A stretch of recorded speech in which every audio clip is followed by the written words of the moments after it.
A very warm welcome to you, and thank you so much for joining our Homeopathy 24/7 podcast. We are going to be speaking to an array of international guests who will share their knowledge and experiences of homeopathy with you. We will discuss all types of subjects such as remedies, symptoms, and stories of health. No matter where you are with your homeopathic journey, we aim to inspire you on your quest to natural health and living. The podcast is brought to you by Mary Greensmith, the founder of Homeopathy 24/7, which is a global platform connecting you with a homeopath wherever you are in the world, 24 hours a day. So let's get started with today's chat. Please welcome Mary Greensmith. Hello, welcome. Lovely to see you all. Thank you so much for joining us. I'm really pleased to welcome Isobel Fothergill. Thank you for joining us, Isobel. No, it's lovely to be here. Thank you for inviting me. You're very welcome. And I'm so pleased that you've joined us on our Homeopathy 24/7 team. You've been a homeopath for a little while now. I have, yes. I graduated in 2021, so that's 3 years now. Yeah. And I'm really enjoying it. It's great. Excellent. I love the way that you said here that actually answering everybody's questions is a bit like working in the university library, helping people with their research and information, because that's what we do, isn't it? It is completely. And actually, I was a bit nervous before I started working on the platform, on the Facebook group. But I quickly came to really enjoy it, actually, doing the research and pointing people in the right direction, just teaching them about homeopathy. It's been really exciting. Yeah, because I think this is such a big part of our job is to help people get some good wins, to realize that there's something is out there that's easy to do that can give you a choice, because that's all it is really, is a choice in healthcare, isn't it? It is definitely, and I think people knowing that they've maybe got alternatives to what they might have used before, over-the-counter medications, and I think empowering people. So when you're at home, you're thinking, actually, there is something I can try. My child's been up coughing or whatever it is, but there is something I can do to help. I haven't just got to go down one particular route, and I think it's really empowering for people to have that choice. Brilliant, brilliant. And that leads us very nicely onto our first question. Now, these questions we've taken from our Facebook group, Ask a Homeopath. This is now a very large Facebook group where people come to learn about how to use homeopathy. We are not just there to say, take this remedy or take this remedy. We're there to help you learn how to use homeopathy, because it's much better that you learn the processes so that you are completely self-reliant. You're not relying on anybody else there. So let's begin with the first question. Are you ready? Yes, far away. Okay, here we go. My daughter gets fever blisters and I'd like to use something that's not a prescription. They get infected quite often, and we have used over-the-counter creams, but they didn't really work. That's a brilliant question, actually, because we were just talking about having that choice, weren't we? Now, it's not straightforward, is it? You've got fever blisters, here's the remedy. That's not how homeopathy works. What would we need to know? Well, there's quite a lot of things I'd want to ask, actually, to need to get a much fuller symptom picture and a much clearer idea of what's going on. So I'd want to know maybe when these started appearing, if anything had happened just beforehand, any particular illness or an accident, and also a lot more about what the symptoms actually are, whether there's any fever, what colour maybe the pus is inside the vesicles that I think you mentioned. Maybe how the child is in themselves, whether they're clingy or they're pushing them away.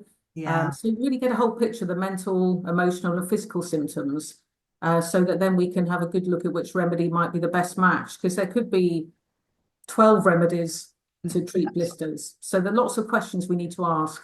Yeah, we've got to take all the remedies, we've got to put them in a funnel, we've got to get it down to one remedy. So how are we going to do that? So interesting that she said they get infected often. So first of all, we're talking about getting blisters often, and second, they're getting infected often. So There is much more to this case, isn't there? It is not the fever blisters that need to be healed here. It is something deeper.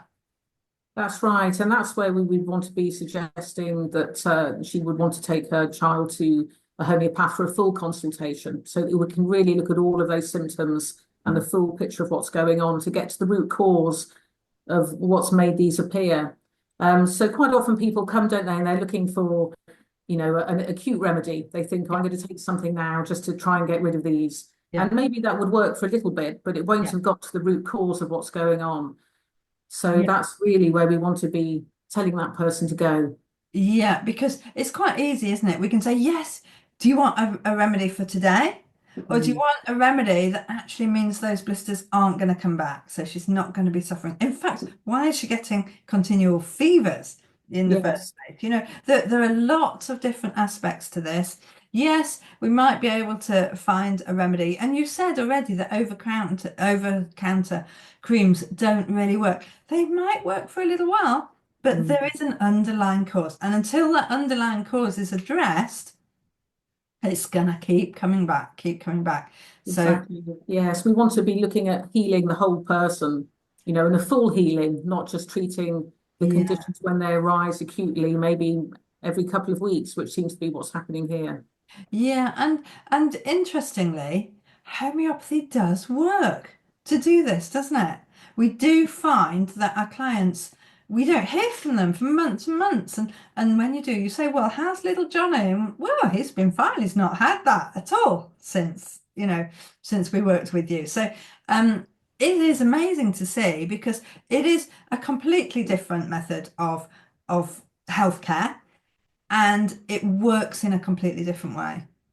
It does. I mean, it's absolutely amazing, really. I mean, we want more people to know about it because it is a full healing that can happen, at the really deep level. And you'll get into the real cause of what's going on, which is so important, isn't it? Because that's what's created the illness in the first place. So that then you're not going to have these repeated episodes going on for who knows how long, actually. Yeah. Yeah. Because we do, and when we remember back to childhood, and when we think of recurring infections, why do they keep coming back? What are we lacking in our immunity, and what actually can we do to boost our immunity so that it doesn't happen? Yeah, that's a really good point, actually. Boosting your immunity generally, so you're in a really good state of health and able to fight off these illnesses. Exactly. Let's go on to another question. I have been using Sepia 30 for a few weeks now, and it does wonders for me, especially as a mum. I feel the difference afterwards, yet the effect of it, unfortunately, is very temporary. It lasts only a few hours. Should I use a higher potency? This is a great question. Yeah, I mean, I think the first thing I would say to that person actually is I think it's great she's found a remedy that works really well for her. And that's really encouraging actually that she's using homeopathy at home. But I guess really I'd be wanting to find out why she's taking it, the real reasons. We know it's helping her, but why did she take it and what for? Yeah. How many times is she taking it a day? And clearly it's working for a little bit and then it's stopping. So I think really she would need to be looking into that a lot more to see what's going on, or we would need to be asking her what those symptoms are. Yeah, because we've got a number of things going on here, haven't we? We've got, first of all, what are the symptoms that are happening? It could be the right remedy. It could actually be just slightly off. Mm, A different remedy could be right. There could be a maintaining cause. There yeah. could be something else that is stronger force than sepia 30C. Um, but she's already been taking it for a few weeks. Now, how long do we want to be taking an acute remedy? Oh, well, only 2 or 3 days at most. Yes. So she's Yeah, gone well beyond the acute phase there, hasn't she? she has. So we're looking at a more of a chronic issue Mm, that's going on. We know that sepia is really, really good for helping mums sepia comes up so often for symptoms started after birthing, and it's got a lot of hormone things in there and a lot of emotional states. But we know that the minute we've got a maintaining cause, something with a stronger force that is going to stop the remedy from staying. So it might be exactly the right remedy, but some trauma, some health aspect, environmental aspect, there might be all Yes, sorts of things. exactly. Yes, it could be something like that. And also we don't know how old her children are, for example. We don't know if she gave birth quite recently, and there could be trauma from there which needs addressing. You know, post-traumatic stress really from the birth, we don't Yeah, know. yeah. So it could be a completely different remedy actually to cure that kind of thing, and we just don't know at the moment. Yeah, yeah. So we appreciate that sepia is a good remedy for the here and now, but what we're thinking is you actually need a different remedy to address the real cause of why your symptoms are whatever your symptoms are. That's right. And there's an awful lot of information we need to find out, isn't there? Because we don't know if there are any physical symptoms at the moment or if it's all emotional. And so, and how the remedy is resonating with her. And as you say, there could be a maintaining cause or an obstacle to cure. There could be mold in the house. We just don't Yeah. know. Yeah, yeah, absolutely. We do talk quite a lot about maintaining causes. So we've got various webinars and information for you to find out more about maintaining causes, but it's something else in the environment, something outside. It might be a relationship, it might be a mold, it might be trauma, it could be absolutely anything. And the power of it is enough to stop the remedy from carrying on working. Yes. Yeah, Yes. And I mean, it's possible, you know, we don't know that she may need, you know, a higher potency of that remedy, but until we were able to have a consultation with her, yeah, then we wouldn't be able to prescribe that. no, no, indeed. And because she's been taking it for so long, um, yeah, but there's something else going on. Yes, What is it? there is definitely Yeah, something else. yeah, yeah, yeah. Okay, good. My daughter is terrified of the dentist and won't even go in the room. Is there anything I can give her beforehand? She's 7 years old. Thanks.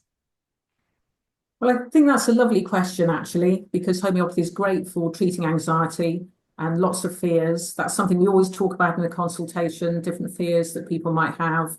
And also in the child's case, have they had dental treatment before? You know, have they been and had a bad experience? Or is there some other reason why they don't want to go in? So yes, that's a really good question, actually. Homeopathy can definitely help, but we need to find out a bit more again about the child and the sort of person they are. But yeah, lovely question. Yeah, and straight off the books, really, we have got a couple of remedies that are our first go-tos with terrified of the dentist. But as you've said, Isabel, if there is a trauma, that this is a fairly normal response. If they've had a Yes, trauma that's in right. there, then then then how else what other um homeopathic remedies would there be to actually help her be less fearful of, is she fearful of a lot of things? Is it only the dentist?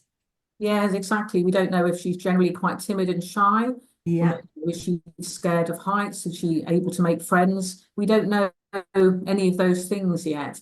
Um, but yeah, homeopathy is so good for that actually, or anticipatory anxiety as well. That's something else. She might be yeah, just very nervous before going in. yeah, There's some yeah. lovely remedies for that. And the great thing is, this is a really good starting point for homeopathy because you can Mm, see how this will work. And if we just look at a couple of remedies that you might be wanting to consider, we've got gelsemium, where she might go really quiet. mm. And then we've got argentum nitricum, where she might get really restless and really talkative and really anxious and hyper. Yeah. And the two different ways of reacting would lead to completely different remedies, even though they both have got terrified of the dentist in their write-up. Exactly, yes. So once we would able to find out a bit more, we'd be able to choose which of those would be the best for her. So yes, it's Yeah, and also, um, anticipatory anxiety is something that is you will soon find which remedies your children respond with. mm, So you could even go to the Homeopathy at Home app and find a list for this, and then go through the details of each one, and get them in your house and try them with your children, because I mean, I don't blame her to be terrified of the no, dentist. I know it's not that fun, is it It's really? And it's not the best day out, is it? no, not really. You know, she doesn't need that repetitive trauma, though. She Mm. does need something to calm her. She does need something to help her with this, because every time she gets put in that position, it's a repeating trauma, and that is really, really tough. Um, Okay, let's go on. Oh, this is a good question. You'll like this one. I was wondering if there is any scientific data behind the use of nosodes. I purchased some from a homeopath online, and I'm trying to get my husband on board with taking them, especially for norovirus. But he has researched and comes back saying it doesn't do anything. I'm not going to take it. I keep doing extensive research, but I can't find any written information. Um, Really good question. I think we've got loads to say about this, haven't we, Isabel? We have, yes. I mean, first of all, I mean, it's great that she wants to convert her husband to homeopathy, but going in with noso straight away isn't really the best idea. I would say the best thing to do would be, say he had a cold or the flu or a fall even, if he'd hurt his knee falling over, is to try a home remedy from your home remedy kit. So you might want to try arnica for bruising, or if he's got a fever, you could try belladonna, and introduce him to homeopathy that way so that he can see how well it works and, that it's helping him. Um, and going on from that, really, in answer to that particular question, I would be asking, well, why do you want to give him a nosode? What are his symptoms right now? And is that the best remedy for him? Yeah, yeah, I agree. There's too many things in here, isn't There are there? lots of things. Yeah, Yeah, I could go on as well. I yeah. mean, with the scientific studies as well. I mean, I've got some links on my own website to lots of scientific studies that do show how well and effectively homeopathic remedies work. So we don't know what he's looking at. Okay, so what we'll do though is we will put a link to the what's the big one that went off oh no, I can't even remember the country, where they put nosodes in the water and it went to millions of people. Cuba, wasn't it? Cuba, yes, that's it. Yeah. Yes. So we'll put a link to that, and then he can argue about that. But when we are introducing new people to homeopathy, basically people are on a level of what they want to listen to and what they're going to expect and what they're going to accept. And depending on where they are on that journey, you might be just wasting your time. If he's halfway down the natural health route and he wants to take responsibility for his own health rather than giving it over to a doctor, then you've got some chance here. But if he's not, then the only thing that is going to win him over is, as Isabel says, a quick win. And a Mm. quick win has to be, oh my goodness, I've got toothache. Oh my goodness, my toothache's gone. It's got to be that quick, hasn't it? So they realise that the homeopathy works. Mm. Yeah, Um, uh, uh, sometimes people just aren't ready, are they? And yeah, it's just too different from what they're used to. yeah, And yeah. it's a big step. And we can't, we're not judging people for this. We're not saying that you'd be different because we're the same way, just the opposite. You know, you try and persuade us to go, to the doctor to have some medication for something that we don't really, think we need the medication for. We're not really going to listen. So we're okay about this, and we understand it. So do a quick win. So plan a quick win. Yes. Next time he's got something that is troubling him, give him a quick. For me, I have a little sweat, just beginning a little swelling on my little finger. If I rub some Rust Tox cream into that, it is instant relief. It is beautiful, and there is no doubt that Rust Tox on that little finger is just a beautiful experience. Yes. And, And a perfect example. that's what homeopathy has got to be, hasn't it? For anybody just beginning with it. Yes, definitely. Yeah, so we will put the link to the Cuba experiment, and was it after um, a um, a big problem, and they were anticipating them getting a disease, wasn't there? I need to find the information. Yes, I can't remember exactly what it was. I thought it was some sort of waterborne Yeah, disease, actually, that's that right. everybody was coming down with, and it was amazing, the results. Every It year didn't. there were floods, Mm. and so they put the homeopathic remedies in the water, and the results were amazing. It is the biggest experiment with homeopathy ever, and it was really amazing results. So we will find you Yeah, we will that find that. information, and you can all share it with lots of Yes. people. And yeah, And of course, as well, we know ourselves how well homeopathy works with babies and animals. And, they can't tell us, oh, I feel better now, but we can see that they're better. The baby isn't crying anymore, or the cheeks have gone down and they're not red. So these are all lovely examples, again, aren't they, of homeopathy working? Oh yeah, we see it all of the time, don't we? We wouldn't be in this job Exactly. if we didn't. We're only doing it, yeah, because we get good results. We do. Isabel, it's been lovely talking to you. And they were good questions, weren't they? They're fantastic questions. Yes, really varied Yeah. and really letting us get into some nitty-gritty about homeopathy there as well.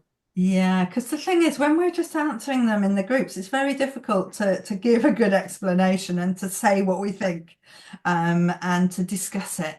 So I hope that you enjoy these podcasts and these opportunities for us really to delve into why we say what we say. Yeah, that's great. Thank you very much, Mary, for inviting me on. I've really enjoyed it. Lovely speaking to you. See you soon. Thank you. See you soon. Bye.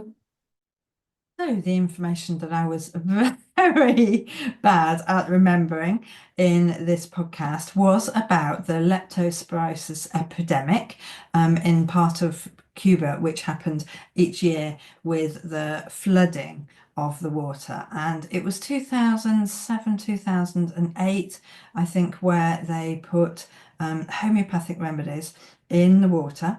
And just something that I was reading just a moment ago was telling how the study and the emergency which gave rise to this study demonstrates that the Cuban health authorities acted boldly and swiftly in responding to what was clearly an emerging epidemic of a very nasty disease. Not only were several hundred people prevented from contracting leptospirosis in 2007 and 2008, but many lives were saved because of it. Furthermore, by getting on top of the outbreak as early as they did, they managed to ensure that resources needed to cope with other emergencies were better available. So I'm going to be putting a link to that study, to the use of the homeopathic remedies in the water in Cuba, because it is the largest ever study that was completed. Thank you so much, Isobel, for coming and talking to me about all of these questions that we've been having. It's been great having you on our podcast, and I look forward to welcoming you back another time. Next week, I'm going to be talking to Katie Emerson, and we're going to be discussing her latest trip in the Solomon Islands, where they use remedies in water. Water medicine is homeopathy, which has been specially devised for outlying areas in the Solomon Islands, and they've been using it for over 100 years. Katie has joined a team of homeopaths to go out and train some more people in the villages. I look forward to welcoming her, and I do hope that you can join us too. Take care. I do hope you've enjoyed these episodes, and I do hope you can subscribe to our channels. Now, there are various ways for you to listen to our podcast or watch it on video on YouTube. So whether it's iTunes, Spotify, or YouTube, please do subscribe and please do leave us a review. If you leave us a review on these platforms, then more people will see our podcast. We just want more people to share the joy of homeopathy. It's a choice that everybody should know about. Please do everything you can to help us help more people.